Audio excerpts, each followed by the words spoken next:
Hello, welcome back to the channel.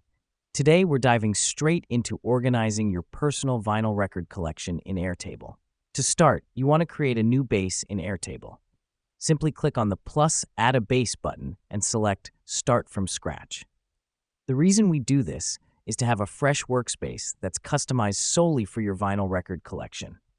Now that we've done that, let's rename our base to something like My Vinyl Collection. This helps us because it makes it easier to identify and locate your records collection base in the future. Moving along to the next step, it's time to create our first table. Label this table My Records. Here's what's happening behind the scenes. Each table in Airtable is like a sheet in Excel. By naming this table My Records, we're creating a dedicated space to log each of your vinyls. Next up, we're going to set up the columns. These will be the key pieces of information we want to record about each vinyl.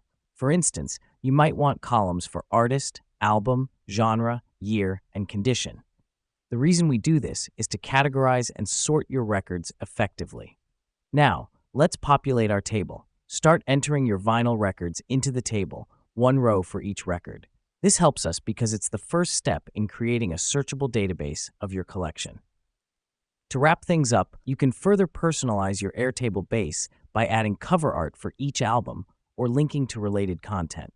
Let me explain why this matters. It enhances your collection, making it visually appealing and highly informative.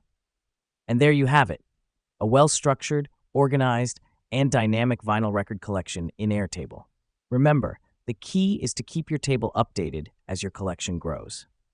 Thanks for joining us today, and until next time, happy collecting.